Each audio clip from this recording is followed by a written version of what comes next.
Hey yo, comment ça va vous? On est arrivé à Chiang Mai, à peu près à 2 h du matin après 10 heures de voiture. Bienvenue dans ce petit vlog. Du coup, Chiang Mai c'est une ville très touristique ici en Thaïlande. Et moi j'adore pour plusieurs raisons. La première raison c'est déjà qu'il fait plus frais qu'à Bangkok. La journée ici en décembre ça dépasse pas les 25 degrés normalement. Et à la nuit les 15 degrés à peu près. Après moi j'adore Chiang Mai parce que les gens, j'ai l'impression ils sont beaucoup plus gentils et plus chill qu'à Bangkok par exemple. Moi je les adore. Et la dernière raison c'est les activités qu'offre cette ville.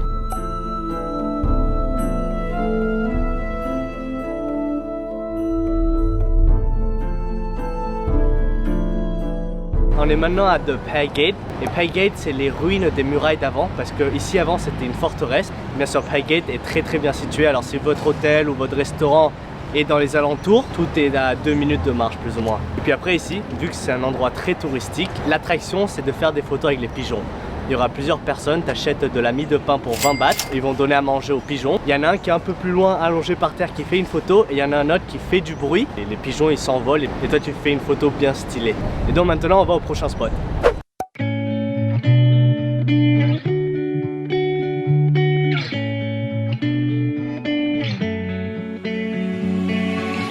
La journée avec le temple qui se trouve sur la montagne Doi Suthep. C'est un des temples les plus connus ici en Thaïlande et un des plus vénérés.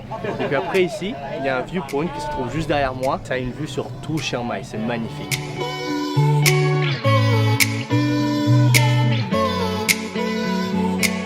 Le temple de Doi Suthep se trouve à peu près à une vingtaine de kilomètres du centre de Chiang Mai. Et vu que c'est dans la montagne avec plein de virages, tu mets à peu près 40 minutes pour venir. Et après pour accéder au temple, il y a deux façons. Ou tu prends un cable car qui coûte 20 bahts par personne aller-retour pour Thaïlandais ou 50 bahts par personne pour les étrangers. Sinon la deuxième option c'est prendre les escaliers. Il y a 309 marches, donc moi ce que je vous conseille c'est de prendre le cable car pour monter et après prendre les escaliers pour redescendre. Non. Arrête. Dégage. Une autre activité que je vous propose c'est après le temple de Doi Suthep. Vous conduisez 10 minutes de plus et vous arrivez dans un village typique local d'ici à Chiang Mai. Et en plus ce qui est stylé c'est que si vous venez dans la saison des fraises, elles sont délicieuses. Et puis après si vous avez du temps libre, vous pouvez aller dans des cafés parce qu'il y en a des centaines ici à Chiang Mai. Tous très originaux et très jolis.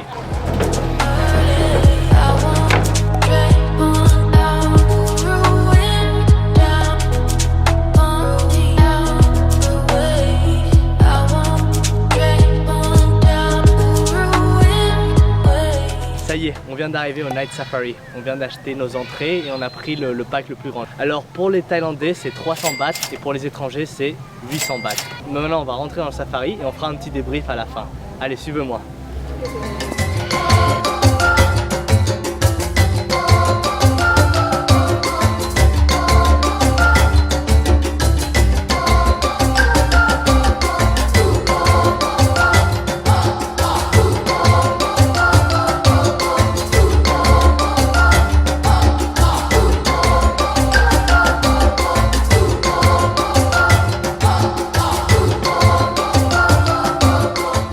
Franchement, le Night Safari, c'est un 10 sur 10, c'était incroyable. Vu que je suis moitié thaïlandais, j'ai payé 300 bahts et pour le prix, on a fait énormément de trucs. Alors, une fois que tu paies, bon, tu passes tout ce qui est le contrôle de Covid et tout. Une fois que tu passes les portiques, il y a 3 spectacles. Alors, tu commences avec un spectacle de danse, puis après tu continues avec un spectacle de prédateurs de la nuit. Après, tu continues un spectacle de tigres. Après ces 3 spectacles, tu commences le safari. Tu commences avec le premier safari et tu vois des animaux un peu communs que tu vois dans les autres zoos.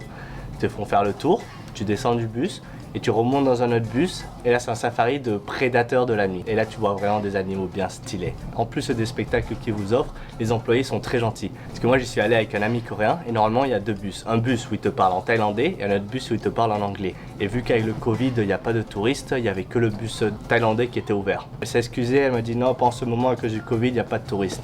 Bon, elle a dit c'est pas grave, je traduirai à mon ami. On est monté dans le bus et avant de partir comme ça elle court et elle nous dit ah je vous ai trouvé un employé qui sait parler anglais. Il va faire donc la visite dans les 2 langues. Donc si vous avez l'occasion d'aller à ce safari, je vous le recommande à 100%.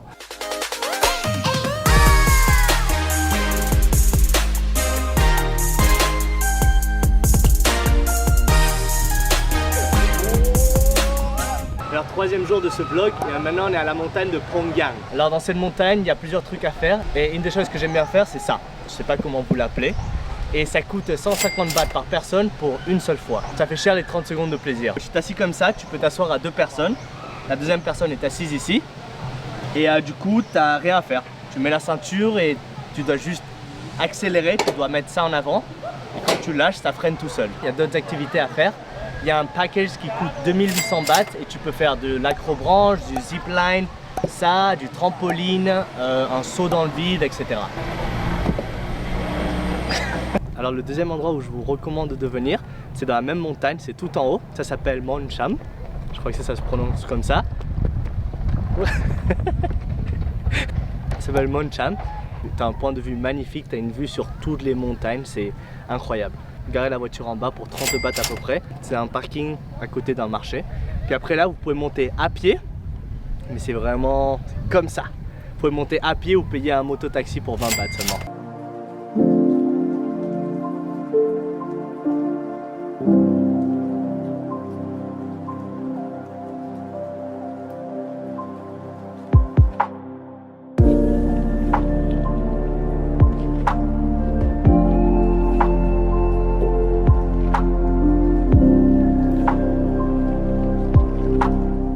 C'est incroyable comment le Covid a tout niqué. Par exemple là ce soir on est allé dans un night market d'ici. Normalement c'est rempli de monde, tu peux à peine passer en voiture, il y a toujours du trafic, il y a énormément de stands sur les trottoirs, tu peux à peine marcher, c'est incroyable, c'est un de mes marchés préférés d'ici en Thaïlande. Pas que pour l'ambiance mais aussi pour les choses qu'ils vendent, parce que sinon dans tous les autres marchés où tu vas ça vend la même chose. Et aujourd'hui on y allait et tout était fermé, il y avait peut-être 30% des stands d'ouverts. Et en plus aujourd'hui c'est un samedi soir. On n'est pas allé tard, on était allé vers 20 h à l'heure de pointe. Et même comme ça, il n'y avait rien. Du coup, on a dû venir ici au Walking Street, qui est derrière moi. Et c'est un marché local. Tu peux le trouver n'importe où en Thaïlande. Ça vend les mêmes choses.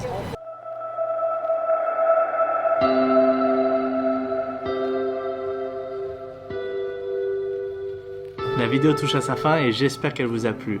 J'ai pas pu visiter plus que ça vu que je suis resté à Chiang Mai que 3 jours. Alors n'hésitez pas à laisser en commentaire les endroits que vous avez déjà visités ici à Chiang Mai ou bien les endroits que vous aimeriez aller une fois que les frontières seront réouvertes. On se voit dans quelques jours pour une prochaine vidéo. Salut!